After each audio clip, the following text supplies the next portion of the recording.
Raj TV views எல்லாருக்கும் வணக்கம் and welcome to our show சரித்திர நாயகன் சிவாஜி கணேசன். இந்த நிகழ்ச்சியில் சிவாஜி அவர்களுடைய ஃபிலிம் கெரியரில் நடந்த பல இன்ட்ரெஸ்டிங்கான விஷயங்களை நம்ம பார்த்துக்கிட்டு இருக்கோம். அந்த வரிசையில் இன்னைக்கு எபிசோட்லையும் பல சுவாரஸ்யமான அப்டேட்ஸ் உங்களுக்காக காத்துக்கிட்டு இருக்கு. வாங்க நிகழ்ச்சிக்குள்ளே போகலாம். விடுதலை போராட்ட நாயகர்களை வெள்ளித்திரையில் காட்டி நம் விழித்திரையில் உணர வைக்கும் வல்லமை ஒரு சில படங்களுக்கு மட்டுமே கிடைத்திருக்கிறது. அதில் முன்வரிசையில் நின்று கர்ஜனை செய்கிறது வீரபாண்டிய கட்டபொம்மன் திரைப்படம். புது விஷயங்களுக்கு பிள்ளையார் சுழி போடுவதில் வல்லவரான கொத்தமங்கலம் சுப்பு தாம் இயக்கி பிரதான வேடத்தில் நடித்து பாடல்களும் எழுதிய மிஸ் மாலினியில ஒரு புதிய திசையை காட்டினார். நாட்டுப்பற்றை நயமாக எடுத்துரைத்த ஒரு பாடல்ல தாயானவள் குழந்தைக்கு காந்தி மகான் நேதாஜி கட்டபொம்மன் கதை கூறி வளர்க்க வேண்டும் அப்படின்னு சுப்பு பாடினார். இதைத் தொடர்ந்து தேசியத்தை ஒரு கண்ணாகவும் தமிழ் பற்றை மற்றொரு கண்ணாகவும் கொண்டிருந்த மாப்போ சிவஞானம் கட்டபொம்மனை சுதந்திர போராட்ட வீரனாக முன்னிறுத்தினாரு. சதன் ஸ்தாபனம் அப்படின்ற பதிப்பகம் தமிழ்நாட்டு தியாகிகள் அப்படின்ற தலைப்புல கட்டபொம்மன், குமரன், முத்துவடிவு, சிதம்பரம் பிள்ளை, சிவா, சத்யமூர்த்தி ஆகியோரை பற்றி ஒரு நூல் வெளியிடப்பட்டது. இந்த புத்தகம் மாப்போசி, எம்.எஸ். சுப்பிரமணிய ஐயர், தி.நா. சுப்பிரமணியம் ஆகியோரால் எழுதப்பட்டிருந்தது. மாப்போசி தொடங்கிய தமிழரசு கழகத்தில் சேர்ந்திருந்த டி.கே.எஸ். சகோதரர்கள் முதல் முழக்கம் அப்படின்ற பெயரிலே கட்டபொம்மன் நாடகம் நடத்த தொடங்கினாங்க. தமிழரசு கழகத்தின் சார்பாக ராயப்பேட்டை காங்கிரஸ் திடலிலே 1951 நடந்த இலக்கிய திராவிட இயக்க எதிர்ப்பு மாநாடு நடந்தது.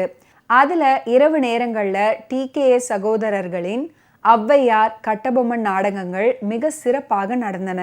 ஆரம்பத்துல நல்ல வரவேற்பை பெற்ற இந்த நாடகம் தொடர்ந்து பொதுமக்களிடம் போதிய வரவேற்பு பெற முடியாமல் போனதால அவர்களின் முதல் முழக்கம் நிறுத்தப்பட வேண்டியதாயிற்று. இடையிடையே கட்டபொம்மன் கனவு சிலருக்கும் வந்து அது பலிக்காமலும் போனது. அதுக்கப்புறம் கட்டபொம்மன் சரிதையை நமது நடிகர் திலகம் கட்டபொம்மனாக உருமாறி வீரபாண்டிய கட்டபொம்மன் அப்படின்ற பெயர்ல தனது சிவாஜி நாடக மன்றம் சார்பில் நாடகமாக உருவாக்கி 1957 சேலம் கண்காட்சி கலையரங்கில் அரங்கேற்றம் செய்தாரு. வீரபாண்டிய கட்டபொம்மனுக்கு மக்களிடம் அமோக வரவேற்பு கிடைத்தது. தன்னை இந்த நடிப்பு தொழிலுக்கு இழுத்து வந்த கட்டபொம்மனை சிவாஜி அவர்களால் மறக்க முடியவில்லை. ஒரு நாளாவது கட்டபொம்மனாக நடித்துவிட வேண்டும் என்ற எண்ணம் அவரை விட்டு நீங்காமல் இருந்தது. இந்த என் எண்ணம் தான் சிவாஜி நாடக மன்றத்துல கட்டபொம்மன் நாடகம் உதித்ததற்கு காரணம் அப்படின்னு சிவாஜி அவர்கள் பதிவு பண்ணியிருக்கிறாரு. ஒரு நாள் கோவில்பட்டியில நாடகம் நடத்திவிட்டு கட்டபொம்மன் தூக்கில் தொங்கிய கயத்தாறு வழியாக திருநெல்வேலிக்கு கார்ல போய் கொண்டிருந்தாரு நடிகர் திலகம் அவர்கள். அப்போது நாடக குழு தலைவர் சக்தி கிருஷ்ணசாமியும் உடனிருந்தாரு. அவர்கிட்ட தன்னுடைய வெகு நாள் ஆசையை கூறி கட்டபொம்மன் கேரக்டரை ஒரு சிறந்த நாடகமாக எடுக்க வேண்டும் அப்படின்ற எண்ணத்தை வெளிப்படுத்தி இருக்கிறாரு நடிகர் திலகம் அவர்கள். அப்படியே செய்வோம் அப்படின்னு ஆமோதித்த சக்தி கிருஷ்ணசாமி ஒரே மாதத்துல கதை வசனத்தை எழுதி முடிச்சிருக்கிறாரு. அவர் நாடகத்தை எழுதி முடிச்சதுமே படித்து பார்த்த சிவாஜி அவர்களுக்கு நாடக அமைப்பும் அவருடைய எழுத்தும் தரமாகவும் புதுமையாகவும் இருந்துச்சு. அவரின் வெகு நாளைய துடிப்புக்கு இரட்டிப்பு ஊக்கம் ஏற்பட்டது. இந்த நிலையில மற்றொரு எண்ணமும் பிறந்தது. சிவாஜி நாடக மன்ற குழுவில் ஏறக்குறைய 60 கலை தொழிலாளர் இருந்தாங்க. அவர்களில் ஒரு சிலரை தவிர பெரும்பாலோர் குடும்பம், குழந்தைகள் அப்படின்னு இருக்கக்கூடியவங்க.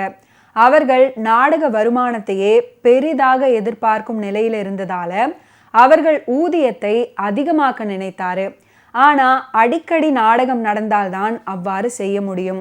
அதனால் கட்டபொம்மன் நாடகத்தை எந்த குறையுமே இல்லாமல் சிறப்பாக நடத்துவதற்காக புதிதாகவே தயாரிக்க திட்டமிட்டாரு நடிகர் திலகம். வீரபாண்டிய கட்டபொம்மன் நாடகத்தை தயாரிக்க ஏறக்குறைய 20 மாதங்கள் ஆனது. சக்தி கிருஷ்ணசாமியால நாடகம் எழுதி முடிக்கப்பட்டதும் அதற்கான காட்சிகளின் சித்திரங்களை வரைய தர்மராஜ் அப்படின்றவர் நியமிக்கப்பட்டாரு. ஆடை அணி தயாரிப்புக்கென டெய்லர் ராமகிருஷ்ணன் நியமிக்கப்பட்டார். காட்சி ஜோடனைக்கும் உடை தயாரிப்புக்குமாக ஓராண்டு ஆனது. அதற்கென 50,000 ரூபாய் செலவழிக்கப்பட்டது. அதுக்கப்புறம் ஓரிரு மாதங்கள் நாடகத்துக்கான ஒத்திகை நடைபெற்றது. 10 நாட்கள் அண்ணாமலை மன்ற மேடையில் நாடக ஒத்திகையும் கடைசி நாள் முழு அமைப்போடு நாடக ஒத்திகையும் நடைபெற்றது. ஆகஸ்ட் 28, 1957ஆம் ஆண்டு புதன்கிழமை வீரபாண்டிய கட்டபொம்மன் நாடகம் முதலாக சேலம் கண்காட்சி கலையரங்கத்தில் அரங்கேற்றப்பட்டது. அதற்கு தலைமை தாங்கியவர் டாக்டர் மூவா.